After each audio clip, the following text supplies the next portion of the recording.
Antoine, pour la petite lucarne, la dernière de la semaine, qu'il ne faut surtout pas louper.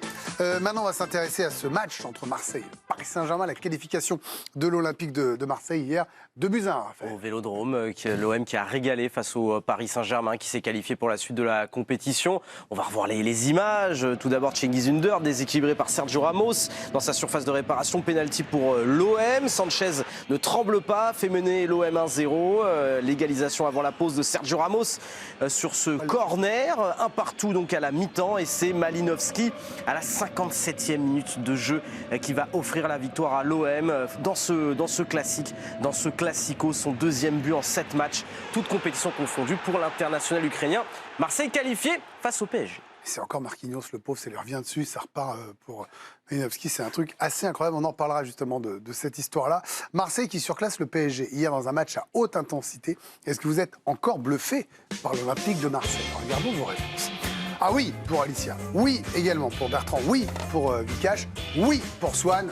Oui, pour Jérôme. Et oui, pour Raphaël. Quand je disais encore bluffé, hier, sur le plateau, vos collègues étaient plutôt optimistes. Vikash Dorasso pour l'Olympique de Marseille. Ils imaginaient tous, d'ailleurs, je crois, à l'exception d'une ou deux personnes. Non, une personne. Peut-être vous, d'ailleurs. Alicia, bonsoir. C'était moi. Non, mais qui allait avoir une victoire Marseille, d'ailleurs 2-1. Et c'est arrivé. Ça veut dire que c'était presque prévisible ce qui s'est passé hier? Non, pas forcément, mais moi je suis bluffé par le rythme, l'intensité. Alors pendant le match, déjà, de tenir aussi longtemps sans baisser de niveau, déjà c'est assez impressionnant. De tenir le pressing si haut et si longtemps. Je pensais que ça allait, à un moment, ça allait s'ouvrir pour le PSG, et là, le PSG allait les punir. Et puis aussi sur la durée et sur la série de matchs, je pensais que c'était pas tenable. Marquage individuel, c'est quand même à l'ancienne, quoi. Oui, Les équipes jouent maintenant un autre football, et lui, il décide d'arriver avec le style Giroud de la JOCR, marquage individuel sur tout le terrain. En plus, les joueurs marquent défensivement et attaquent aussi. Donc, ils forcent l'équipe adverse à aller jouer, à les défendre, à les courir aussi. Donc, c'est une sorte de combat.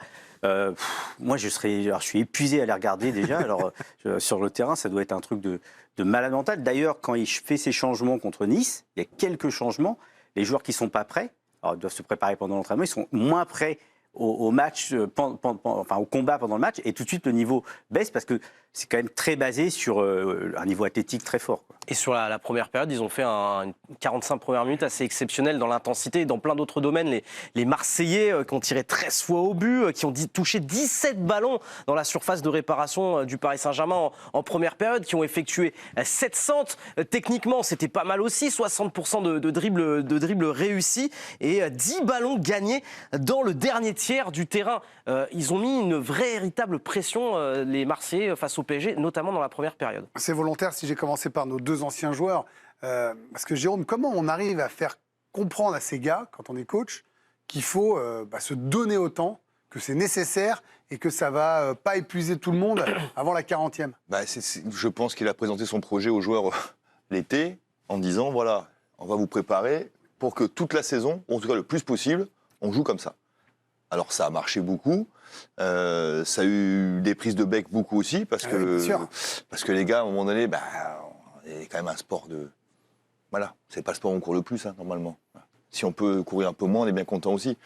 Il a fallu qu'il impose une nouvelle idée, effectivement, je cherche à 100%, d'un foot d'un autre temps, un peu presque. Moi, j'ai vu sur le Marseille la semaine dernière, Bemba, être au marquage individuel pendant 10 minutes sur un joueur sur tout le terrain, quoi. À un moment donné, tu te dis, mais ça n'existe plus, ça, en fait, tu vois. Et moi, il me bluffe aussi, parce qu'on l'a déjà oublié, mais ce match contre Nice, il leur coûte le titre quasiment. Je suis désolé. Au niveau comptable, c'est la vérité. Et il me bluffe aussi, ce Marseille-là, pour ça. Parce que mentalement, on parle de technique, de tactique, de mental, très bien. Mais le mental, ils sont revenus de tout quand même. Rappelez-vous cet été. L'été qui passe, rappelez-vous. Tudor sifflé avant son premier match. Payet qui joue plus. Sampaoli, oui, qui s'en va. Le vestiaire qui se tient quand même correctement. Payet aurait pu mettre le feu à ce vestiaire-là quand il jouait pas et tout. Il ne l'a pas fait. Les joueurs jouent le jeu. Il y a eu l'élimination contre Tottenham. Complètement absurde. Où on perd tout à la dernière seconde. Voilà.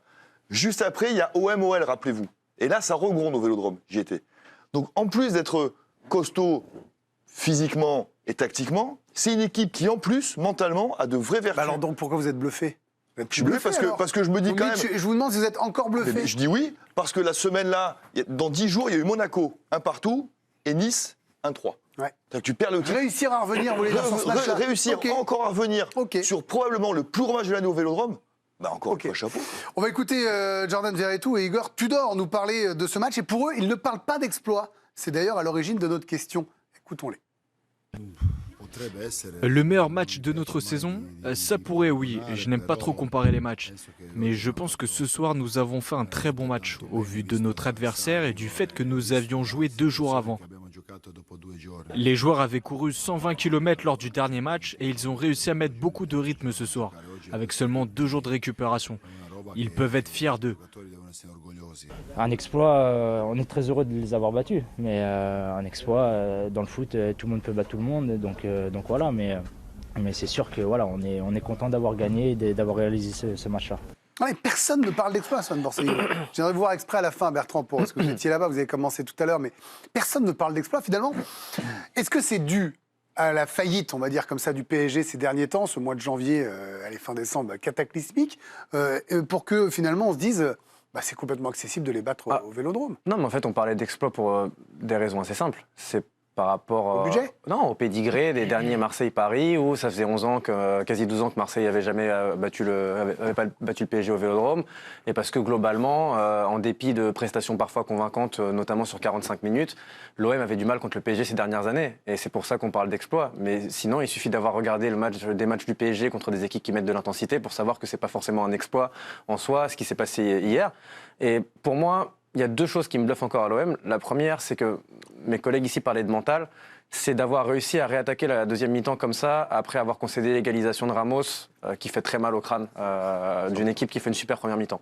Quand vous faites cette première mi-temps-là, l'OM a pour moi une qualité, et le défaut de cette qualité, c'est que quand il joue comme ça, s'il ne marque pas 1 ou 2 buts, avec la dépense physique et la dépense mentale, ça peut parfois être compliqué. Là, ils ont su rester dans le match à 1 partout, avec ce but qui fait mal au crâne. Et la deuxième satisfaction, et là où il me bluffe, c'est des satisfactions qui sont parfois individuelles. À chaque fois, quand l'OM a besoin, il y a toujours des nouvelles individualités qui surprennent. Hier, je trouve qu'un joueur comme Gigot, qui n'est pas forcément le joueur dont on parle le plus, et on n'en parlera pas au conseil de classe, donc je vais parler de lui. On ne peut pas faire les 22, non, évidemment. 25-26. Hein. Viennent toujours vous bluffer un petit peu. C'est vrai qu'il a sans doute fait son meilleur match ou le meilleur. Voilà, et viennent vous dire, en fait, dans cette équipe, le système et la manière de jouer de Tudor vous donnent des ressources et des joueurs qui vont toujours être un peu plus bluffants. Hier, je trouve, lui, on en parlera, donc je vais arrêter, et je vais laisser la parole à Bertrand, mais un joueur comme Sanchez, hier, pour moi, il me bluffe encore, parce qu'on sait que c'est un joueur extraordinaire. Quand il signe à l'OM, on nous dit ouais, il est un peu cramé, etc. C'est pour ça qu'il signe à l'OM. Ici, hein. Et hier, ces 45 premières minutes, d'avoir un niveau technique et physique à ce niveau-là, moi je trouve que c'est encore bluffant. Et ce qui est bluffant aussi, c'est que finalement, l'Olympique de Marseille ne renie pas ses principes de jeu depuis le début de la saison. Et on a comparé des statistiques avec la moyenne de la saison. Bah, c'est une équipe qui joue de la même manière, donc qui va avoir le même nombre d'occasions, qui va être à peu près sur les mêmes pourcentages de duels gagnés, sur techniquement le même nombre de dribbles réussis par match, et également de centres. C'est pas parce que Marseille joue le Paris Saint-Germain que Marseille change sa façon de jouer. Et c'est ça aussi qui est bluffant, parce qu'il y a d'autres équipes qui jouent complètement différemment lorsqu'elles affrontent le PSG. Je vous donne la parole dans une seconde, Bertrand, mais avant, on parle de l'OM qui a impressionné tous les suiveurs, la presse notamment et les supporters. Hein. Absolument. Je ne sais pas si on peut dire que la presse a été bluffée, mais en tout cas, il y a eu énormément d'enthousiasme, d'engouement après ce gros coup des Marseillais dans la presse en France aujourd'hui. Trop puissant, titre votre journal, cette célébration de Malinowski après son superbe but. Trop puissant, clin d'œil au groupe de supporters de l'OM, Marseille trop puissant. Olympique magnifique, peut-on lire en une de la Marseillaise. Et puis, sa chambre, c'est ça aussi qui était plutôt sympa dans la presse aujourd'hui, c'est le jeu entre 2 clubs rivaux. Ici, c'est Marseille, en une de la Provence, qui détourne le célèbre « Ici, c'est Paris ». Sa chambre aussi, dans le Parisien. Paris, en bande désorganisée, titre le journal. Ah, c'est prévu, c'est produit, c'est bien là. Vous avez vu, on pense à tout ici. Ah, bravo. Voilà, exactement. Ce titre-là. Titre évidemment du groupe de rap marseillais, collectif 13 en bande organisée. Et puis, il y a eu aussi les joueurs qui ont chambré, gentiment bien sûr, à l'image de Matteo Guendouzi qui, quelques minutes après la rencontre, a publié cette photo sur les réseaux sociaux. Vous savez, Matteo Guendouzi est régulièrement critiqué pour son passif parisien, notamment à son arrivée. Il a voulu répondre à ces critiques et surtout les faire taire avec cette photo où il était tout jeune. C'est lui là, ce maillot parisien, voilà, il pose aux abords du Parc des Princes. Et quand je vous dis que je suis Marseillais, a écrit Matteo Guendouzi. Et puis il y a une autre photo qui a fait le tour des réseaux sociaux hier. Lui, il a aussi un passif, mais c'est dans l'autre sens. Il a un passif marseillais, Christophe Galtier. Et cette photo qui a été beaucoup commentée sur les réseaux sociaux, c'est sa réaction sur le deuxième but marseillais. Si on lit sur les lèvres, c'est l'inverse du point. Hein, quand même. Non, mais évidemment, mais c'est vrai que c'est même devenu un mème, finalement, cette célébration, évidemment, qui n'en est pas une, de Christophe Galtier sur le deuxième but marseillais. D'ailleurs, je ne sais même pas comment le réalisateur a l'idée d'aller tout de suite sur Galtier après le but, c'est assez incroyable. Parce que là, pour le coup, moi, j'étais au stade. En fait, juste après, il y a le but, il y a cette frappe, Oui. c'est le deuxième. Ouais, Sur le deuxième but, incroyable. Et le coup de patate vient de partir, et après il revient, il fait oh, et je vous dis pas ce qu'il dit parce que vous verrez, il y a un OM, mais c'est pas OM, c'est la suite. Et il fait un mouvement, et du coup on a l'impression que c'est pour lever. Et le réalisateur est vraiment dans la seconde. C'est assez rapide, bravo. Bertrand, il y a un truc techniquement. Je vous pose la question, vous qui étiez au stade. On fait un peu de foot fiction, mais il sera là au match de fin février, Kylian Mbappé. Le pressing évoqué par Vikas, Swan, Jérôme, Raph et Alicia, tout le monde les voit. Avec un attaquant de pointe comme Mbappé qui peut éventuellement perforer. Est-ce que ça serait un coup à refaire dans un mois? Est-ce que Galtier s'est trompé en ne mettant pas Ekitike dès le début? Est-ce que vous pensez que, quels que soient les joueurs, le pressing marseillais était trop puissant pour le PSG? J'ai souvenir du match aller de championnat, parce que j'étais au Parc des Princes aussi. Ouais. Et Mbappé jouait, et Marseille, c'était peut-être un peu moins visuel que ça l'était hier au stade Vélodrome, aussi parce qu'il faut aussi le temps quand même que les principes de jeu de Tudor se soient parfaitement imprégnés par son effectif et intégrés, pardon. Mais c'était aussi l'idée. Moi, je pense que Marseille peut jouer sensiblement de la même manière avec Mbappé sur le terrain. C'est forcément beaucoup plus risqué. Après, il y a aussi quelques adaptations quand même, sans être trop dans la tactique, etc. Rongier, hier, a joué un poste qui était un peu inhabituel par rapport à ce qu'il est capable de faire d'habitude. C'est aussi une adaptation qui avait été testée. C'est ça qui vous bluffe? C'est que le fait que les gars suivent Tudor... Moi, ce qui me bluffe, Rongier, j'en parlerai après, mais ce qui me bluffe, c'est ce que dit Raphaël il y a un instant, qui illustrait avec un tableau. Qui vous bluffe? Non, parce que moi, c'est une chose de battre Paris. Vous pouvez battre Paris. Marseille ne le fait jamais au Vélodrome depuis 12 ans, mais ça peut arriver. Vous avez subi, votre gardien est le meilleur joueur du match, vous marquez un but sur corner, bon, ça arrive. Là, c'est de prendre Paris sur tes qualités fortes, sur ce sur quoi travaille l'entraîneur depuis le début de saison. Moi, je trouve ça remarquable. Et hier, Marseille peut mener 2-0 à la pause.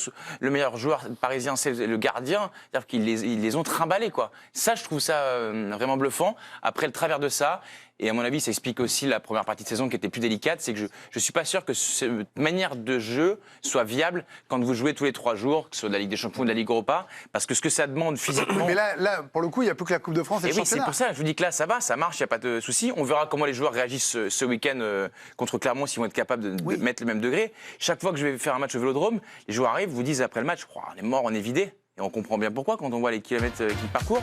Mais si vous jouez tous les 3 jours, c'est dur d'enchaîner. Donc ça, c'est mon petit point d'interrogation. Et ben nous, on va continuer d'enchaîner avec le conseil de classe. Dans un instant, on aura également J-5. On fait le décompte de ce PSG Bayern. Alors là, on y va clairement. Est-ce que c'est très alarmant pour le Paris Saint-Germain? On aura également le foutoir, la petite lucarne, Neymar, Messi et compagnie. Allez, à tout de suite.